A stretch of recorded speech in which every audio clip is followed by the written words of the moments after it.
Hello friends, प्रीति ma'am's academy में आपका स्वागत है। फ्रेंड्स, आज के इस वीडियो में हम सॉल्व करने वाले हैं पार्टनरशिप फाइनल अकाउंट का क्वेश्चन नंबर 6। ये क्वेश्चन बहुत इंपॉर्टेंट है क्योंकि इसमें कुछ न्यू एडजस्टमेंट्स है जो कि पहले के जो क्वेश्चन थे उसमें नहीं थे। तो चलिए हम पहले क्वेश्चन को पढ़ लेते हैं। तो फ्रेंड्स, आज हम सॉल्व करने वाले हैं क्वेश्चन नंबर 6। तो सबसे पहले हम हेडिंग पढ़ेंगे। तो हेडिंग में क्या दिया है? Archana and Prerna are partners. Partners का नाम क्या है? Archana and Prerna. Sharing profits and losses in the ratio of 2:1। इनका प्रॉफिट शेयरिंग रेशियो दिया है 2:1, यानी कि अर्चना का कितना होगा? 2/3। 3 किस लिए? 2 + 1 3 होता है। और प्रेरणा का कितना होगा? 1/3। ये अर्चना का और ये प्रेरणा का शेयर होगा। तो जब नेट प्रॉफिट मिलेगा तो हम इसी रेशियो में इन दोनों को प्रॉफिट शेयर करके डिवाइड करेंगे। उसके बाद क्या दिया है? With the help of following trial balance and adjustments given below, you are required to prepare trading and profit and loss account for the year ended 31 March 2019 and balance sheet as on that date. यानी कि हमें trading account भी बनाना है, profit and loss account बनाना है और balance sheet बनाना है। और ईयर एंडिंग क्या दिया है? 31 मार्च 2019। अब फ्रेंड, जैसा कि मैं हमेशा कहती हूँ कि आपको एक एक एंट्री पढ़ के उसको मार्किंग करने की पहले से जरूरत नहीं है। आप डायरेक्टली एडजस्टमेंट टिक करना, क्योंकि जब हम पोस्टिंग करते हैं तो फिर हम तो उसे एक एक करके पढ़ेंगे ही, तो कौन सा पोस्टिंग कहाँ जाएगा वो उसी वक्त हम देखेंगे। तो अभी अगर हम एक एक करके पढ़ेंगे, उसे टिक करके लेंगे तो टाइम वेस्ट होता है और एग्जाम में इतना टाइम नहीं होता हमें, इसलिए हम क्या करते हैं? डायरेक्टली एडजस्टमेंट टिक करते हैं। लेकिन यहाँ पे इस क्वेश्चन में कुछ कुछ जो आइटम्स है वो न्यू है, जो पहले के क्वेश्चंस में नहीं आए थे। तो सिर्फ वो आइटम्स मैं आपको बता देती हूँ कि कौन से हैं और वो कहाँ जाएंगे। तो सबसे पहले है पेटेंट्स। पेटेंट्स क्या होता है? असेट्स होता है। अब ये असेट्स क्यों होता है? क्योंकि पेटेंट्स क्या है? एक तरह का लाइसेंस है जो कि गवर्नमेंट ऑथराइज्ड लाइसेंस है, गवर्नमेंट प्रोवाइड करता है। ये लाइसेंस हमें इस चीज का राइट देता है कि अगर आपने कोई प्रोडक्ट इन्वेंट किया है तो फिर उस प्रोडक्ट को सेल करने का हक सिर्फ आपको है या आपकी कंपनी को है। यानी कि उस प्रोडक्ट को कोई दूसरी कंपनी अपने नाम से सेल नहीं कर सकती, और अगर वो कभी भी सेल करना चाहता है उस प्रोडक्ट को तो उसे आपसे परमिशन लेना होगा और आपको कमीशन देना होगा। तो इसके ऊपर, पेटेंट्स के ऊपर हमें कमीशन मिल सकता है, हम प्रॉफिट अर्न कर सकते हैं। इसीलिए पेटेंट्स हमारा क्या होता है? असेट्स होता है। आगे क्या दिया? Stock of stationery.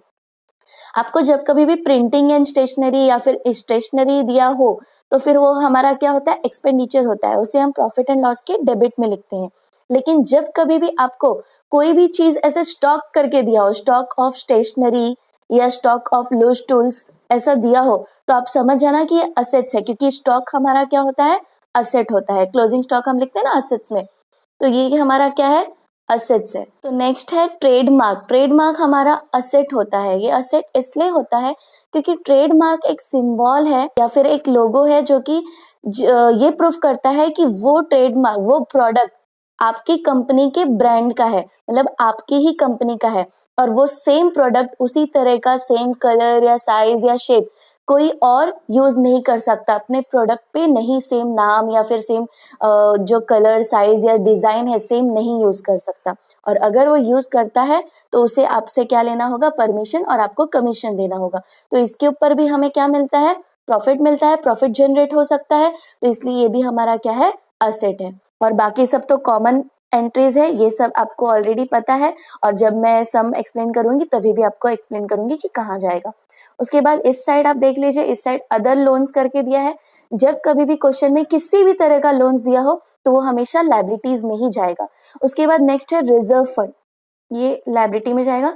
उसके बाद है रिजर्व फंड। तो आपको क्वेश्चन में कभी भी किसी भी तरह का फंड दिया हो, चाहे वो रिजर्व फंड दिया हो या प्रोविडेंट फंड दिया हो या जनरल रिजर्व फंड दिया हो, ये फंड करके वर्ड आ जाए तो आपको समझ जाना है कि ये बैलेंस शीट के लायबिलिटी साइड में ही जाएगा। ओके। और बाकी सारी एंट्रीज तो कॉमन है जो कि हमें ऑलरेडी पता है कहाँ जाता है, बाकी के भी क्वेश्चंस में आई हुई है, तो हम इसे डायरेक्ट पोस्टिंग करेंगे। इसमें ये आरडीडी आपको पता होगा, ये कौन सी आरडीडी होती है? ओल्ड आरडीडी होती है। अब उसके बाद हम एडजस्टमेंट्स को देख लेते हैं। तो एडजस्टमेंट में सबसे पहला एडजस्टमेंट दिया है, stock on 31 March 2019 is valued at cost price rupees 12,000 and market price rupees 17,000। ये जो इसमें आप लोग देख सकते हैं कि क्लोजिंग स्टॉक का दो अमाउंट दिया है, एक 12,000 और एक 17,000। तो जब कभी भी ऐसा दो अमाउंट दिया हो तो जो अमाउंट कम है वो ही अमाउंट हमें लेना है। तो ये वाला अमाउंट हमें लिखना है क्लोजिंग स्टॉक में और इसे इग्नोर करना है।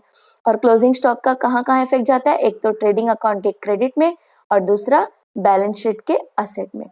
उसके बाद नेक्स्ट क्या दिया है, our customer mister Shekhar failed to pay his dues of rupees 800। तो ऐसा सेम एडजस्टमेंट आपको फर्स्ट क्वेश्चन में भी मिला था।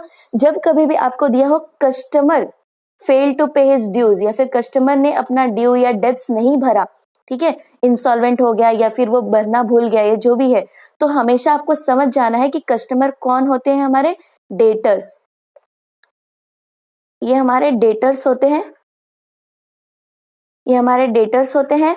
और अगर डेटर्स ने अपना डेब्ट नहीं भरा तो फिर वो हमारे लिए क्या हो जाता है, बैड डेब्ट्स। तो ये जो 800 है ये क्या है, न्यू बैड डेब्ट्स है, न्यू बैड डेब्ट्स।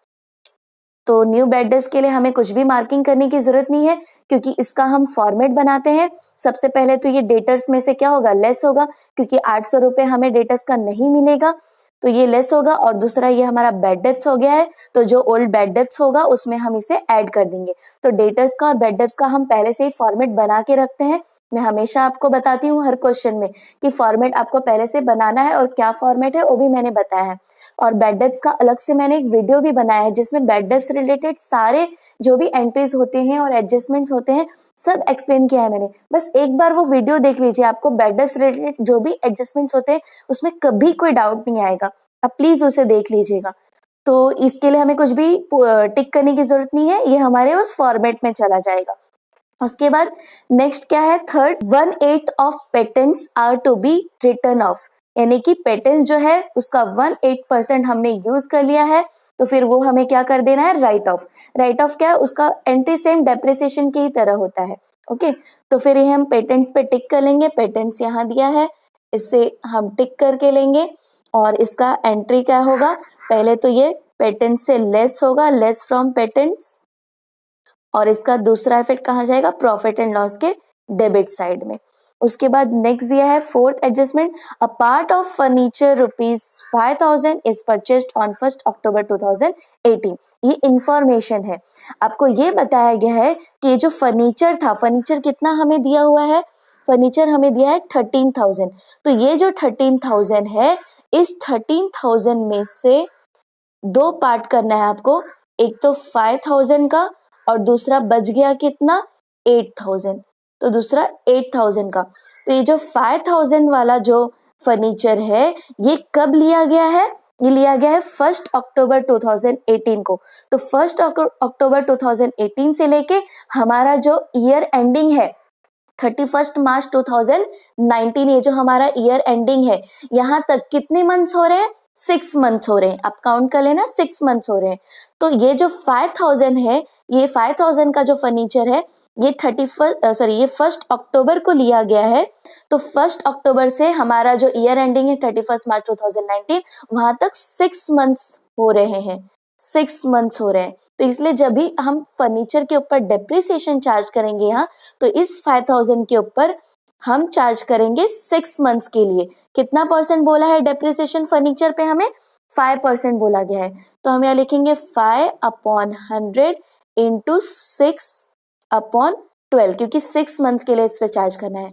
तो इसका जो भी आएगा वो हम, और फिर ये जो 8,000 है इसके ऊपर हम पूरे ईयर के लिए चार्ज करेंगे, यानी कि 8,000 इंटू, मैं यहाँ लिख के बता रही हूँ, 8,000 इंटू यहाँ पे हम पूरा 5% हम चार्ज करेंगे और जो भी अमाउंट आ जाएगा दोनों का कितना आ जाएगा इसका,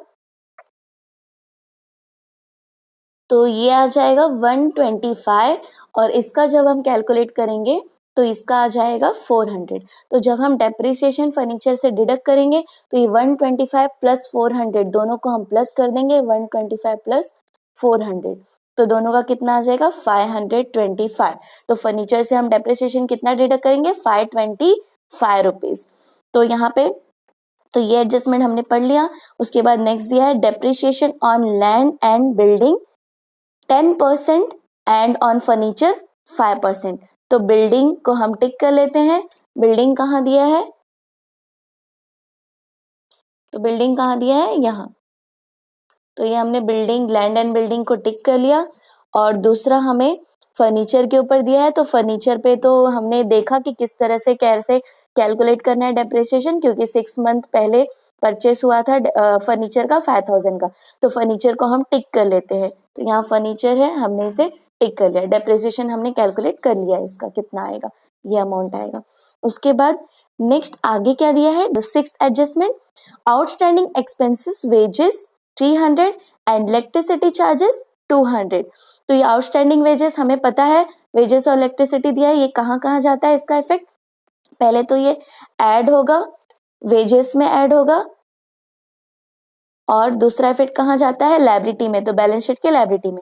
उसी तरह इलेक्ट्रिसिटी चार्जेस का भी पहले ये इलेक्ट्रिसिटी चार्जेस में ऐड हो जाएगा, और सेकेंड इफेक्ट कहाँ जाएगा? बैलेंस शीट के लायबिलिटी साइड में। इसका मैंने इफेक्ट आपको बताया नहीं कहाँ जाएगा। पहले तो ये असेट से लेस होगा, लेस फ्रॉम असेट्स। जो बिल्डिंग का डेप्रिसिएशन होगा बिल्डिंग में से लेस होगा, फर्नीचर का डेप्रिसिएशन जो होगा फर्नीचर से लेस होगा। और दूसरा इफेक्ट कहाँ जाएगा? प्रॉफिट एंड लॉस के डेबिट साइड में, क्योंकि डेप्रिसिएशन हमारा क्या होता है? लॉस होता है। तो ये वेजेस और इसका हमने देख लिया कहाँ का इफेक्ट जाएगा। तो वेजेस और इलेक्ट्रिसिटी चार्जेस को हम टिक कर लेते हैं। तो वेजेस यहाँ है, से टिक कर लिया, और इलेक्ट्रिसिटी चार्जेस यहाँ इसे भी टिक कर लिया। अब नेक्स्ट 7th एडजस्टमेंट हम देखते हैं। तो 7th एडजस्टमेंट क्या दिया है? Allow interest on capital 3%। तो फिर यहाँ जो पार्टनर्स के जो कैपिटल है 40,000 20,000, इसके ऊपर इन पार्टनर्स को इंटरेस्ट मिलने वाला है बिजनेस से। कितना परसेंट इंटरेस्ट मिलेगा? 3%। तो जो इंटरेस्ट होता है वो पार्टनर्स के लिए क्या है? प्रॉफिट है, इनकम है उनका। इसलिए पार्टनर्स कैपिटल अकाउंट के क्रेडिट साइड में इसका एक पोस्टिंग करेंगे हम। किसका? इंटरेस्ट ऑन कैपिटल का। और इसका सेकेंड इफेक्ट कहाँ जाएगा? पहला इफेक्ट हम लिख देते हैं पार्टनर्स कैपिटल अकाउंट के क्रेडिट साइड में जाएगा, और सेकेंड इफेक्ट जाएगा कहाँ पे? प्रॉफिट एंड लॉस के डेबिट में, क्योंकि बिजनेस को ये इंटरेस्ट भरना पड़ेगा, ये इंटरेस्ट वो देगा पार्टनर्स को। तो बिजनेस के लिए तो लॉस है, इसलिए लॉस हम कहाँ लिखते हैं? प्रॉफिट एंड लॉस के डेबिट साइड में। तो ये वहां चला जाएगा। और ये जो हम इस 3% को कैलकुलेट किसके ऊपर करेंगे? ये जो कैपिटल दिया है 40,000 20,000, इसके ऊपर हम कैलकुलेट करेंगे 3%। ओके, तो अब हमने ये एडजस्टमेंट टिक कर लिया है। अब हमें ये चेक करना है कि कैपिटल कितने टाइप का दिया है। करंट कैपिटल भी दिया है क्या? हमें नहीं दिया है, सिर्फ हमें यही कैपिटल, एक ही कैपिटल दिया है, मतलब ये फ्लक्चुएटिंग कैपिटल मेथड है। तो यहाँ पे हमें पार्टनर्स कैपिटल अकाउंट बनाएंगे, पार्टनर्स करंट अकाउंट नहीं बनाएंगे। ओके, तो अब हमने एडजस्टमेंट सारा टिक कर लिया है, प्रॉब्लम देख लिया है। अब हम प्रॉब्लम को सॉल्व करना स्टार्ट करेंगे। तो फ्रेंड्स, हमने एडजस्टमेंट टिक कर लिया है, क्वेश्चन पढ़ लिया है। अब हम पोस्टिंग करना स्टार्ट करेंगे। तो सबसे पहले हमें फॉर्मेट बनाना होता है। फॉर्मेट में ऊपर हम पार्टनर्स का नाम in the books of Archana and Prerna लिख दिया हमने। ये ट्रेडिंग अकाउंट है। ट्रेडिंग अकाउंट में जो फिक्स्ड एंट्रीज आते हैं, जैसे कि हमें पता है कि ओपनिंग स्टॉक यहीं पे आता है, हमने लिख दिया है। परचेजेस हमेशा टॉप में आता है, हमने लिख दिया है। जब हमें अमाउंट मिलेगा क्वेश्चन में तो हम यहाँ पुट करेंगे। ये चीजें क्वेश्चन में चाहे आपको ऊपर दी हो या नीचे दी हो, लेकिन आपको आंसर में, आपके सॉल्यूशन में हमेशा ये यहाँ टॉप में ही लिखना है, इसलिए हम ये पहले लिख करके रख देते हैं। फिर हमने सेल्स लिख दिया है। फिर ये हमने बैड डेब्ट्स का जो फॉर्मेट मैंने कहा था, फॉर्मेट बनाना है आपको बैड डेब्ट्स का, ताकि बैड डेब्ट्स रिलेटेड जो भी एडजस्टमेंट्स आते हैं वो इसमें ही पोस्टिंग करनी है। तो ये फॉर्मेट हमने बना लिया है। उसके बाद यहाँ पार्टनर्स का कैपिटल अकाउंट बनाया है, क्योंकि ये फ्लक्चुएटिंग कैपिटल मेथड था। तो फ्लक्चुएटिंग कैपिटल मेथड में हम पार्टनर्स कैपिटल अकाउंट बनाते हैं। तो यहाँ पे जो पार्टनर्स का आपको ओपनिंग बैलेंस दिया है क्रेडिट साइड में, वो हमने लिख दिया है। अर्चना का 40,000 और प्रेरणा का 20,000। उसके बाद हमने बैलेंस शीट बनाया है। बैलेंस शीट में ये asset side, liability side. Asset side में हमने डेटर्स पहले से ही फॉर्मेट बना के रख लिया है, जैसे कि मैंने मार्किंग करते वक्त आपको बताया था। तो ये हमारा फॉर्मेट है डेटर्स का। इसमें new bad debts, new RDD related जो भी एडजस्टमेंट्स आएंगे वो हम यहाँ लिखेंगे। ओके, तो अब हम एक एक करके ट्रायल बैलेंस की पोस्टिंग करते हैं। तो ट्रायल बैलेंस के डेबिट साइड में आपको सबसे पहले दिया है स्टॉक ऑन 1/4/2018। तो ये ओपनिंग स्टॉक है। ओपनिंग स्टॉक कहाँ जाता है? यहाँ ट्रेडिंग अकाउंट के टॉप में डेबिट साइड में हमने लिख के रखा है। अमाउंट हम डायरेक्ट लिख देंगे, तो कितना है? 8,560। उसके बाद हमें दिया है पेटेंट्स। तो पेटेंट्स मैंने कहा था असेट्स होता है, और ये असेट्स कहाँ लिखेंगे हम असेट्स में, तो यहाँ हम लिख देते हैं डेटर्स के ऊपर पेटेंट्स। तो पेटेंट्स के ऊपर एडजस्टमेंट है इसलिए हम इनर कॉलम में लिखेंगे 2000 और इसके नीचे हम एक 1 लाइन लीव करेंगे यहाँ पे। और पेटेंट्स डेटर्स के ऊपर इसलिए लिखना है क्योंकि ये फिक्स्ड असेट नहीं है, तो ये जो पेटेंट्स है ये इंटेंजिबल असेट है। तो इंटेंजिबल असेट जो है हम करंट जो अपना असेट्स होता है debtors, bill receivable and all, उसके ऊपर लिखते हैं। ओके, और फिक्स्ड असेट इसके ऊपर आ जाएगा। उसके बाद हमें क्या दिया है सन्ड्री डेटर्स। तो सन्ड्री डेटर्स का हमने ऑलरेडी यहाँ पे जगह रखा हुआ है, असेट्स में जाता है, तो यहाँ पे हम अमाउंट लिख देंगे 18,500। उसके बाद हमें दिया है स्टॉक ऑफ स्टेशनरी। तो मैंने कहा था ये भी क्या होता है असेट, जब भी स्टॉक नाम आ गया मतलब वो क्या है असेट्स है, तो ये भी हम यहाँ लिखेंगे स्टॉक ऑफ स्टेशनरी। और ये करंट असेट है इसलिए हम नीचे लिखेंगे।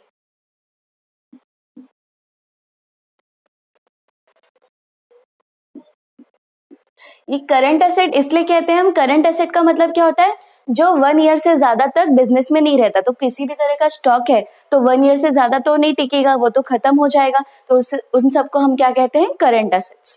तो ये स्टॉक ऑफ स्टेशनरी हमने लिख दिया। उसके बाद क्या दिया है ट्रेड मार्क। ट्रेड मार्क भी हमारा क्या है असेट है और ये भी इंटेंजिबल असेट है। तो यहाँ जो पेटेंट्स लिखा है हमने इसके ऊपर लिख देती हूँ मैं, और इसमें कोई एडजस्टमेंट नहीं है तो डायरेक्ट आउटर कॉलम में अमाउंट जाएगा।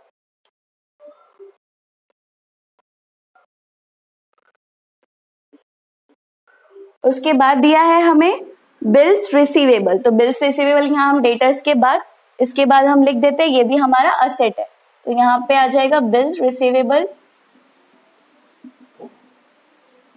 और ये भी करंट असेट है इसलिए हम यहाँ नीचे लिख रहे हैं। बिल्स रिसीवेबल दिया है 6,300।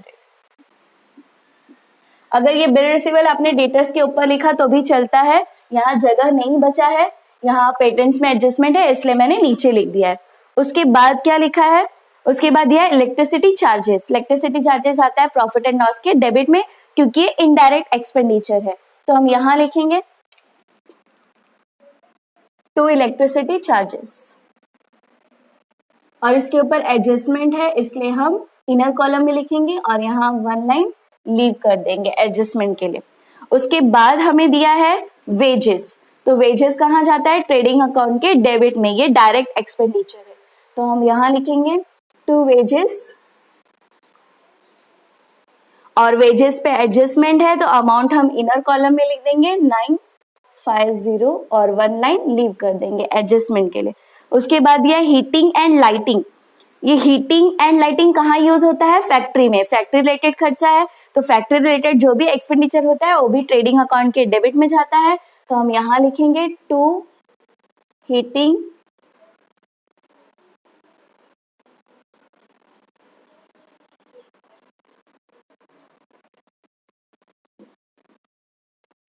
उसके बाद हमें दिया है ट्रेड एक्सपेंसेस। तो ट्रेड एक्सपेंसेस जो है वो कहाँ जाता है प्रॉफिट एंड लॉस के डेबिट में, मैंने ऑलरेडी आपको ये बता दिया है, तो हम यहाँ लिखेंगे टू ट्रेड एक्सपेंसेस।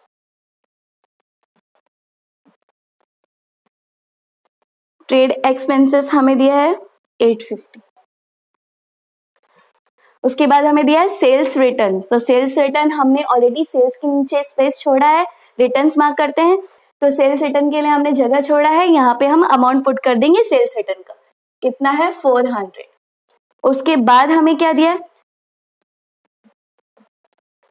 उसके बाद हमें क्या दिया है land and building. Land and building क्या होता है असेट होता है, तो हम वो असेट में लिखेंगे और वो हमारा फिक्स्ड असेट है, फिक्स्ड असेट हम टॉप में लिखते हैं, तो land and building. Land and building 22,000 और इसके ऊपर एडजस्टमेंट है तो हम इनर कॉलम में लिखेंगे। उसके बाद हमें दिया है फर्नीचर। फर्नीचर भी हमारा फिक्स्ड असेट है, उसे भी हम टॉप में यहाँ लिख देंगे लैंड एंड बिल्डिंग के नीचे। फर्नीचर का अमाउंट हमें दिया है 13,000, इस पे भी एडजस्टमेंट है तो ये हम इनर कॉलम में लिख देंगे। उसके बाद हमें क्या दिया है कैश एट बैंक। तो कैश एट बैंक भी अपना करंट असेट है, तो तो इसे हम यहाँ नीचे लिखेंगे असेट्स में। कैश एट बैंक भी करंट असेट इसलिए है क्योंकि ये क्या हो जाता है, 1 ईयर से ज्यादा नहीं टिकता, 1 ईयर क्या 1 मंथ भी नहीं टिकता, इसे हम लिक्विड असेट बोलते हैं एक्चुअली, करंट असेट नहीं, liquid asset. Okay, cash at bank और कैश इन हैंड को। अब उसके बाद हमें क्या दिया है, इन्वेस्टमेंट। तो इन्वेस्टमेंट क्या है, असेट है और ये फ्लक्चुएटिंग असेट है, इसे हम यहाँ लिखेंगे।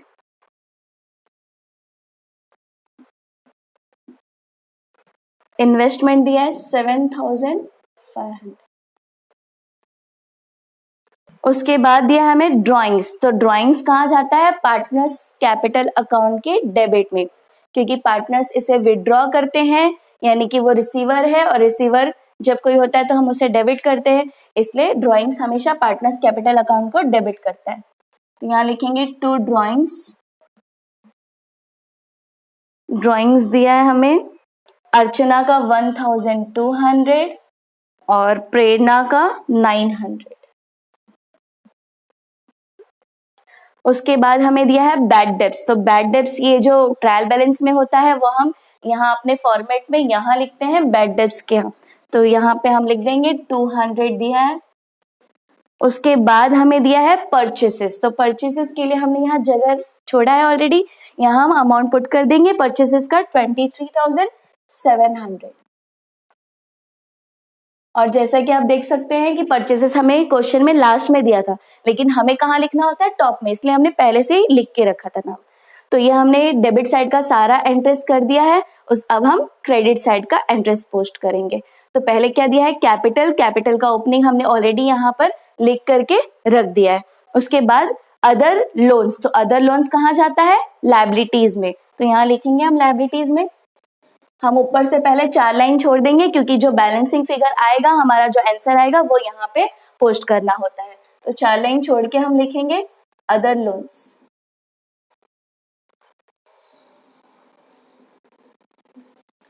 उसके बाद हमें दिया है रिजर्व फंड। तो किसी भी तरह का फंड होगा कहाँ जाएगा, लायबिलिटी में, तो यहाँ हम लिखेंगे रिजर्व फंड। रिजर्व फंड है 1,000। उसके बाद क्या दिया है, सन्ड्री क्रेडिटर्स। तो क्रेडिटर्स भी कहाँ जाता है, लायबिलिटी में, लायबिलिटी है हमारा, तो यहाँ लिखेंगे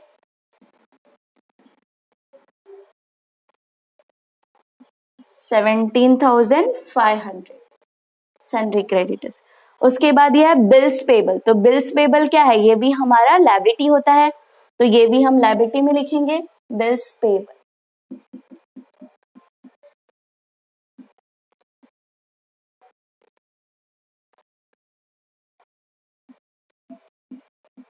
$5,000। उसके बाद यह है परचेस रिटर्न। तो परचेस रिटर्न हम क्या करते हैं, परचेस से लेस करते हैं, तो हम परचेस से लेस करेंगे। यहाँ हमने परचेस रिटर्न का जगह स्पेस जो हमने छोड़ के रखा है यहाँ पे हम पुट करेंगे। परचेस रिटर्न हमें दिया है 1,000, तो 1,000 हम यहाँ लिख करके इसे लेस करेंगे तो ये आ जाएगा 22,700। ओके, उसके बाद अब आगे हमें दिया है आरडीडी। तो ये जो क्रेडिट साइड में आरडीडी दिया होता है ट्रायल बैलेंस के, कौन सा आरडीडी होता है, ओल्ड आरडीडी। तो ओल्ड आरडीडी हम कहाँ लिखते हैं, बैड डेब्ट्स का जो फॉर्मेट है इसमें देखिए यहाँ ओल्ड आरडीडी हमने स्पेस रखा है, इसलिए मैंने कहा था ये फॉर्मेट आप याद कर लीजिए, तो आपको आरडीडी रिलेटेड कोई प्रॉब्लम नहीं आएगा क्योंकि ये सब फिक्स है और बहुत इजी है याद करना। 6 लाइन का फॉर्मेट है यहाँ भी और डेटर्स का भी 6 लाइन का है, बहुत सिंपल है। बैड डेब्ट्स है, प्लस करना है न्यू बैड डेब्ट्स और न्यू आरडीडी, और लास्ट में ओल्ड आरडीडी माइनस करना है, 6 लाइन का फॉर्मेट। तो यहाँ पे हम लिखेंगे ओल्ड आरडीडी। ओल्ड आरडीडी दिया है 500 और इसे हमें माइनस करना है, इसलिए हम इसे ब्रैकेट में लिखेंगे। उसके बाद क्या दिया है, सेल्स। तो सेल्स का हमने यहाँ स्पेस रखा है, यहाँ अमाउंट पुट कर देंगे 30,200। अब इसको हम अभी माइनस करके ले लेंगे, कितना आ जाएगा, तो उसके बाद अब हमें दिया है इंटरेस्ट। इंटरेस्ट दिया है 310। तो ये जो इंटरेस्ट है हमें क्रेडिट साइड में दिया है ट्रायल बैलेंस के, तो जब भी क्रेडिट साइड में इंटरेस्ट दिया हो तो कहाँ लिखते हैं, प्रॉफिट एंड लॉस के क्रेडिट में, और अगर डेबिट में दिया होगा तो प्रॉफिट एंड लॉस के डेबिट में लिखते हैं। क्रेडिट साइड वाला इंटरेस्ट हमारा इनकम होता है और डेबिट साइड वाला इंटरेस्ट हमारा एक्सपेंडिचर होता है जो कि हमने पे किया है। तो ये क्रेडिट साइड में है तो हम प्रॉफिट एंड लॉस के क्रेडिट में लिखेंगे। यहाँ पे हम वन लाइन लीव करके लिखेंगे। वन लाइन क्यों लीव करेंगे? ग्रॉस प्रॉफिट आएगा तो वो लिखने के लिए जगह चाहिए हमें, इसलिए तो यहाँ लिखेंगे बाय इंटरेस्ट। कितना दिया हमें? 310। ओके, तो ये सारी पोस्टिंग हो गई। अब हम adjustment one by one solve करेंगे। तो एडजस्टमेंट हमें सबसे पहले क्या दिया है? Stock on 31st March 2019 is valued at cost price ₹12,000 and market price ₹17,000। तो इसमें मैंने टिक करते वक्त बताया था आपको कि जो लेस प्राइस होगा, कम वाला, वो हम लेते हैं और जो ज्यादा होता है उसे इग्नोर करते हैं। तो हम कौन सा अमाउंट लिखेंगे? 12,000। तो ये क्लोजिंग स्टॉक हमें दिया है 12,000। इसका एक इफेक्ट जाएगा ट्रेडिंग अकाउंट के क्रेडिट में, तो हम यहाँ लिखेंगे by closing stock. Closing stock हमें दिया है 12,000। उसका सेकेंड इफेक्ट जाएगा असेट्स में, तो हम असेट्स में लिख देंगे क्लोजिंग स्टॉक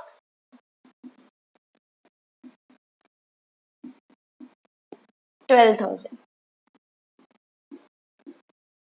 उसके बाद नेक्स्ट एडजस्टमेंट हमें दिया है our customer mister Shekhar fail to pay his dues of ₹800। तो मैंने क्या बताया था, ये क्या है? New bad debts. तो न्यू बैड डेब्ट्स की पोस्टिंग कहाँ जाती है? एक तो डेटर्स से लेस होगा, तो यहाँ हम लेस कर देंगे। न्यू बैड डेब्ट्स का यहाँ स्पेस छोड़ा है हमने, यहाँ पे हम लिख देंगे कितना दिया है? 800। तो ये 800 हमें लेस करना है, तो हम इसे ऐसे रखेंगे। और इसका सेकेंड इफेक्ट कहाँ जाएगा? बैड डेब्ट्स में। बैड डेब्ट्स में ये ऐड हो जाएगा, तो यहाँ पे हम लिख देंगे 800। और इसे ऐड करना है तो हम अभी ऐड कर लेते हैं। कितना आ जाएगा? 1000। और न्यू आरडीडी हमें क्वेश्चन में या एडजस्टमेंट जब हमने टिक किया तो हमने देखा न्यू आरडीडी हमें नहीं दिया है, तो इसलिए हम यहाँ पे अभी ही कैलकुलेट करके ले लेंगे। तो ये 1000 एज इट इज यहाँ आ जाएगा और इसमें से हम 500 माइनस कर देंगे, तो कितना बच गया? 500। ओके, और यहाँ भी डेटर्स में भी हमें पता है कि न्यू आरडीडी नहीं दिया है क्वेश्चन में, तो हम इसे भी अभी कैलकुलेट कर लेंगे। तो डेटर्स में और कोई भी एडजस्टमेंट्स नहीं आने वाले हैं, तो हम यहाँ डायरेक्टली क्या करेंगे? न्यू बैड डेब्ट्स को माइनस कर देंगे। पहले तो ये सेम अमाउंट यहाँ ले लेंगे हम, क्योंकि यहाँ कोई एडजस्टमेंट आया नहीं है, डैश कर देंगे। यहाँ कौन सा एडजस्टमेंट आता है? अनरिकॉर्डेड सेल्स वगैरह अगर दिया होगा तो वो एडजस्टमेंट आता है, या बिल डिसऑनर्ड। तो यहाँ आपको ऐसा कुछ एडजस्टमेंट नहीं दिया है, तो सेम यही अमाउंट हम यहाँ नीचे ले लेंगे। इसमें से हम 800 माइनस कर देंगे, तो ये कितना आ जाएगा? 0। अब न्यू आरडीडी हमें नहीं दिया है, तो हम यहाँ डैश करेंगे। सेम यही अमाउंट हम यहाँ नीचे ले लेंगे, यहाँ आउटर कॉलम में लिख लेंगे। ओके, उसके बाद अब ये दोनों इफेक्ट हो गया हमारा सेकेंड एडजस्टमेंट का। अब थर्ड एडजस्टमेंट क्या दिया है देखेंगे। थर्ड एडजस्टमेंट आपको दिया है 1/8 of patents are to be written off. तो ये पेटेंट से हमें डिडक्ट करना है, मैंने आपको बताया था। तो यहाँ पे हम इसे डिडक्ट कर देंगे पेटेंट से, लेस रिटर्न ऑफ। तो इसे हम 2000 के ऊपर 1/8% निकालेंगे। तो यहाँ पे मैं कैलकुलेट कर रही हूँ पेटेंट्स का 2000 इंटू 1/8। तो ये कितना आ जाएगा? तो ये आ गया 250। तो यहाँ हम पेटेंट से 250 राइट ऑफ कर देंगे। राइट ऑफ सेम डेप्रिसिएशन जैसा ही होता है, मतलब हमने इतना पेटेंट्स यूज कर लिया है तो उसे हम माइनस करेंगे। तो यहाँ पे 250 हम इसे लेस कर देंगे, तो यहाँ आ जाएगा 1750। अब इसका सेकेंड इफेक्ट कहाँ जाएगा? जहां डेप्रिसिएशन का इफेक्ट जाता है, तो प्रॉफिट एंड लॉस के डेबिट में। तो यहाँ हम लिखेंगे, लेकिन इसे हम डेप्रिसिएशन के साथ नहीं लिखेंगे, इसे हम अलग लिखेंगे क्योंकि ये राइट ऑफ है। यहाँ लिखेंगे 2 पेटेंट्स रिटर्न ऑफ।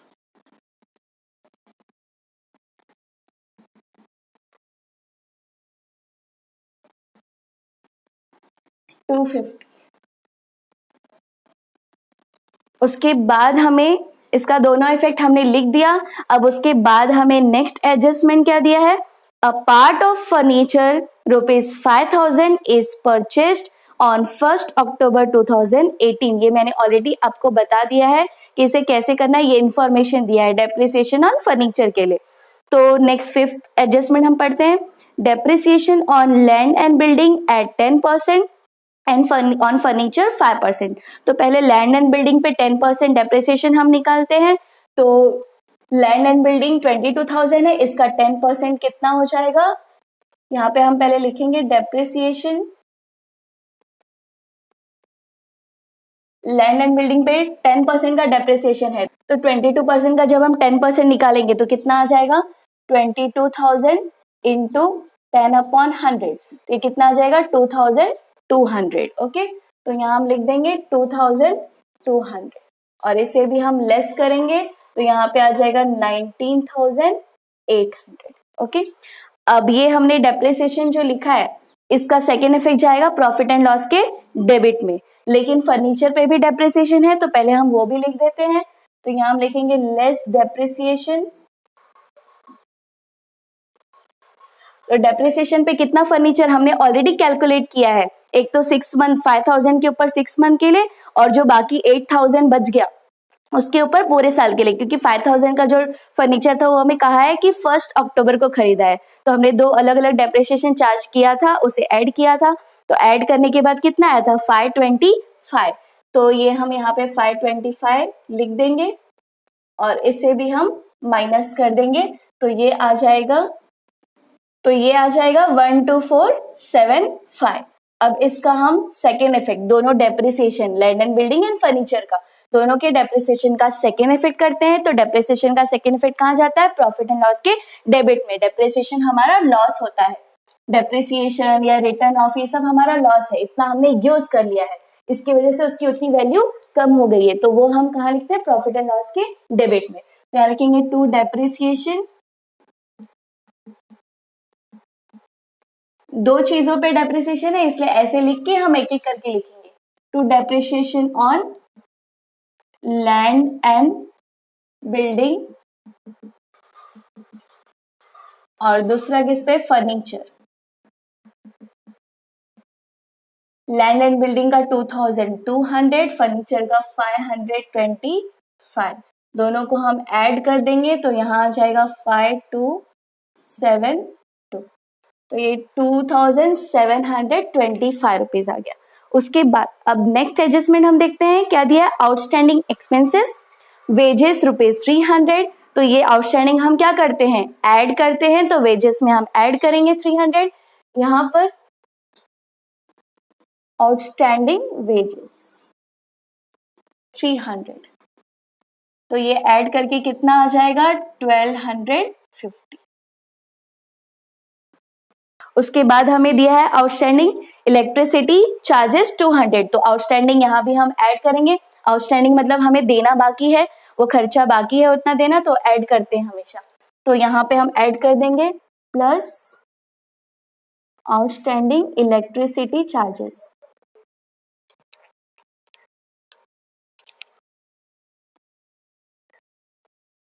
तो यह आ जाएगा 1650। तो ये हमने 200 ऐड कर दिया, इसमें 200 था आउटस्टैंडिंग इलेक्ट्रिसिटी चार्जेस, तो ऐड करने के बाद आ गया 1650। तो ये आउटस्टैंडिंग और ये वेजेस का आउटस्टैंडिंग दोनों का सेकेंड इफेक्ट हम लिखेंगे। कहाँ जाता है सेकेंड इफेक्ट, लायबिलिटीज में। आउटस्टैंडिंग का सेकेंड इफेक्ट लायबिलिटीज में जाता है, तो यहाँ हम लिखेंगे आउटस्टैंडिंग एक्सपेंसेस। तो आउटस्टैंडिंग एक्सपेंसेस दो चीजें दी गई है इसलिए हम पहले लिखेंगे आउटस्टैंडिंग एक्सपेंसेस और उसके नीचे एक एक करके हम अमाउंट लिखेंगे। तो पहले है वेजेस, फिर है इलेक्ट्रिसिटी चार्जेस। तो इसका था 300 और ये था 200, तो ये आ गया 500 टोटल। उसके बाद हमें नेक्स्ट एडजस्टमेंट दिया है allow interest on capital 3%। Partners को क्या मिल रहा है, इंटरेस्ट ऑन कैपिटल 3%। तो इसका हम पहले कैलकुलेशन करेंगे कि पार्टनर्स का ये जो कैपिटल है इसके ऊपर 3% कितना आएगा। तो यहां मैं कैलकुलेशन कर लेती हूँ।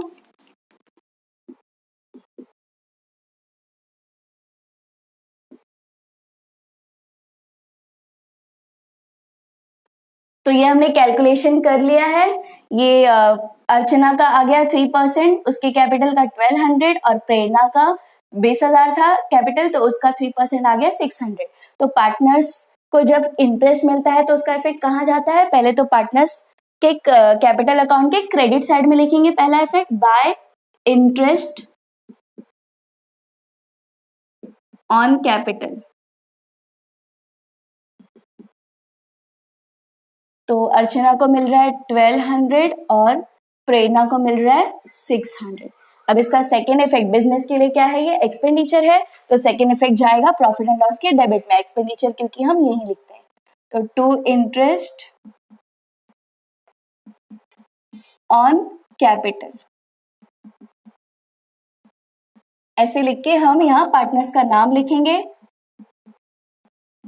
अर्चना एंड प्रेरणा। तो अर्चना को 1200 और प्रेरणा को 600, ये आ गया 1800। तो ये हमने दोनों इफेक्ट पास कर दिया है इंटरेस्ट ऑन कैपिटल का। तो ये सारा एडजस्टमेंट्स हमने कर लिया है। अब हम चेक कर लेंगे कि सारा अमाउंट जहां पे भी हमने एडजस्टमेंट्स किया है या ऐड या लेस किया है वो हमने आउटर कॉलम में ले लिया है अमाउंट को कि नहीं लिया है, वो हम एक बार पहले चेक कर लेंगे और उसके बाद हम ग्रॉस प्रॉफिट कैलकुलेट करेंगे। तो सारे जगह पे हमने आउटर कॉलम में लिख दिया है अमाउंट। अब हम ग्रॉस प्रॉफिट कैलकुलेट करेंगे। तो पहले हम क्रेडिट साइड का टोटल निकालेंगे, फिर हम डेबिट साइड का टोटल निकालेंगे और हम देखेंगे अगर क्रेडिट साइड का टोटल ज्यादा होगा तो हमें क्या मिलेगा, जो आंसर आएगा डेबिट का टोटल माइनस करने के बाद ग्रॉस प्रॉफिट, और अगर डेबिट ज्यादा होगा तो हमें जो आंसर आएगा क्या होगा, ग्रॉस लॉस। तो हम टोटल पहले कर लेते हैं और जीपी कैलकुलेट कर लेते हैं। तो हमने टोटल ले लिया है, क्रेडिट साइड का टोटल आया है 41,800 और डेबिट का टोटल आया है 33,510। तो जब हमने क्रेडिट में से डेबिट माइनस किया तो इतना आ गया, ये क्या है, ग्रॉस प्रॉफिट है। तो ये जो ग्रॉस प्रॉफिट आया है इसे हम यहाँ लिख देंगे, to gross profit carried down 8,290। और ये जो क्रेडिट का टोटल जो ज्यादा आया है वो हम यहाँ लिख देंगे 41,800। तो ये लिखने के बाद ग्रॉस प्रॉफिट यहाँ का टोटल इतना आना चाहिए और यहाँ का तो इतना आ रहा है। अब ये जो ग्रॉस प्रॉफिट है इसे हम कहाँ ट्रांसफर करेंगे, प्रॉफिट एंड लॉस के क्रेडिट साइड में। यहाँ लिखेंगे बाय ग्रॉस प्रॉफिट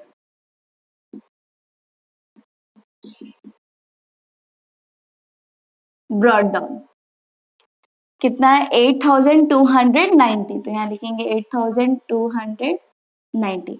अब यहाँ भी वैसे सेम, हम पहले क्रेडिट साइड का टोटल निकालेंगे, फिर हम डेबिट साइड का टोटल निकालेंगे प्रॉफिट एंड लॉस का, फिर सेम इसी तरह हम बैलेंस जो आएगा निकालेंगे। अगर क्रेडिट ज्यादा होगा तो हमें नेट प्रॉफिट मिलेगा और अगर डेबिट का टोटल ज्यादा होगा तो नेट लॉस मिलेगा। तो हम कैलकुलेट करते हैं। तो ये टोटल आ गया क्रेडिट साइड का 8,600 और डेबिट साइड का टोटल 7,775। तो क्रेडिट का टोटल ज्यादा है और डेबिट का कम है, तो जब हमने इसमें से ये माइनस किया तो हमें आ गया 825। तो क्रेडिट ज्यादा है तो इसलिए ये आंसर जो मिला है ये क्या है, नेट प्रॉफिट। अब इस नेट प्रॉफिट को हम दोनों पार्टनर्स के बीच में क्या करेंगे, डिवाइड करेंगे। तो डिवाइड करने के लिए हमें प्रॉफिट शेयरिंग रेशियो क्या दिया है, 2:1। तो सबसे पहले हम अर्चना का कितना आएगा निकाल लेते हैं। तो अर्चना का आ जाएगा, नेट प्रॉफिट है 825 इंटू 2/3। तो यहाँ पे आएगा, तो ये आ गया, अर्चना का आ गया 550। जब हमने ये नेट प्रॉफिट से इसका रेशियो कितना था 2, तो 2 + 1 क्या होता है 3, तो अपॉन 3 लिया, इसको हमने मल्टीप्लाई किया तो कितना आ गया 550। और प्रेरणा का भी नेट प्रॉफिट से जब हमने इसका रेशियो कितना था 1, तो 1/3 ले लिया और कितना आ गया इसका फिर आंसर 275। तो इन दोनों का नेट प्रॉफिट शेयरिंग हम यहाँ लिख देंगे। तो यहाँ हम लिखेंगे 2 नेट प्रॉफिट कैरिड डाउन और यहाँ ब्रैकेट में लिखेंगे transfer to partners capital account, और यहाँ दोनों का नाम अर्चना एंड प्रेरणा। अर्चना को कितना शेयर मिल रहा है 550 और प्रेरणा को कितना मिल रहा है 275 और इसका टोटल आ जाएगा ये 825, दैट इज नेट प्रॉफिट। अब इसका पोस्टिंग हम कहाँ करेंगे, यहाँ पे पार्टनर्स करंट कैपिटल अकाउंट के क्रेडिट साइड में। लेकिन उसके पहले ये जो क्रेडिट जो टोटल ज्यादा आया था हमारा ये प्रॉफिट एंड लॉस का, ये हम पहले दोनों साइड यहाँ लिख देंगे। तो यहाँ हम लिख देते हैं 8,600 और यहाँ भी 8,600। उसके बाद अब हम इसका पोस्टिंग यहाँ कर देते हैं, तो यहाँ लिखेंगे by net profit brought down 550 and 275। अब इसका प्रेरणा का क्रेडिट साइड का टोटल निकालेंगे और प्रेरणा के क्रेडिट साइड के टोटल से डेबिट का टोटल माइनस करेंगे, तो बैलेंस जो आएगा वो यहाँ का टोटल ज्यादा होगा, देख के पता चल रहा है, तो बैलेंस जो आएगा हम यहाँ लिखेंगे। वैसे अर्चना का क्रेडिट का टोटल निकालेंगे और इसके इस टोटल से हम इसके डेबिट का टोटल माइनस करेंगे, जो बैलेंस आएगा हम यहाँ लिखेंगे। तो हम टोटल कर लेते हैं पहले। तो ये हमने टोटल ले लिया है और इनके टोटल से हमने इनके डेबिट का टोटल माइनस किया। तो जब हमने 41,750 इसके टोटल से ये इतना माइनस किया तो यहाँ इतना बैलेंस आ गया, और प्रेरणा का जो टोटल था क्रेडिट का, इसमें से ये अमाउंट माइनस किया तो इतना आ गया। अब ये जो बैलेंसिंग फिगर आया है इसका पोस्टिंग हम कहाँ करते हैं, बैलेंस शीट के लायबिलिटी साइड में। तो यहाँ हम लिखेंगे कैपिटल और यहाँ अर्चना एंड प्रेरणा। तो अर्चना को कितना है बैलेंस 40,550 और प्रेरणा को 19,975।